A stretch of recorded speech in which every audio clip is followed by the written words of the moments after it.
دا خوندوره دستوره د مفکورې هنري څانګو او د انځورګلرۍ د زده کوونکو لپاره راجوړه کړې شوې وه. په دې دستوره کې د انځورګلرۍ 9 زده کوونکو خپل انځورونه نندارتون ته وښودل. دې سره د موسیقۍ 11 زده کوونکو د سندرو څرګندونه هم وکړه.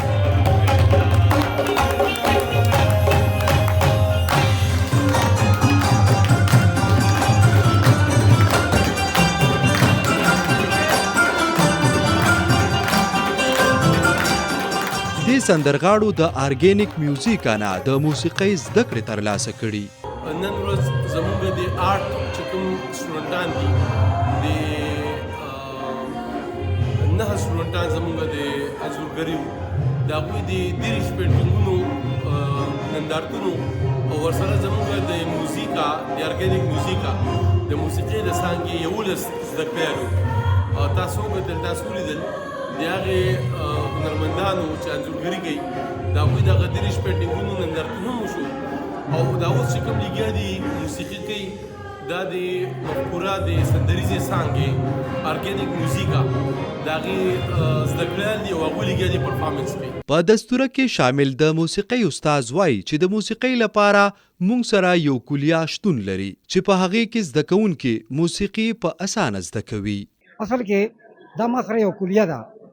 دا کلیه نه په مشرق کې شته نه په مغرب کې شته. حالانکه مغربي موسیقي ډېره زیاته جدید ده او د هغې چې کوم سلیبسز دی هغه ډېر زیات سټرونګ دی په دې حواله باندې چې هغې سټوډنټس تیاروي.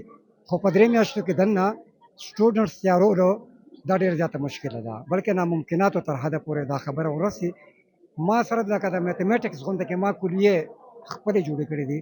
دا څومره زما ګذشته 50 کاله چې زما کوم محنت دی د هغې ما کلیې جوړ کړې. په هغه کلیو باندې زه هغه کلیې زه په سټوډنټس باندې اپلای کوم او د هغې کلیو مناسبت سره چې کوم دی سټوډنټ الحمدلله تیار شي او د هغې رزلټ تاسو وکتل شي. په دې خوندوره او سندریزه غونډه کې د انځورګلرۍ، موسیقۍ او اتړونو سره سره د عدم تشدد نړیواله ورځ هم ونمانځلې شوه ولې چې موسیقي په معاشره کې امن او مینه خپروي. زما نوم عرفان افریدي او د خیبر سیمې سره تعلق لرم او د مفکورې طرف نه یو پنډال جوړ شوی دی. دا پنډال مقصد دا دی چې کوم ځای کې تشدد ختم شي، کوم ځای کې چې کوم دي که نه ترخهګرۍ ختمې شي. دا پنډال د دې لپاره و چې هغه د مینې محبت او چې کوم پښتنو دی په دنیا کې یو قسم شکل یې جوړ شوی دی چې دا چې کوم دي که نه د ترخهګر دي دوی چې کوم دي که نه تشدد والا خلک دي. موږ هغه نه یو، موږ د مینې محبت خلک دي.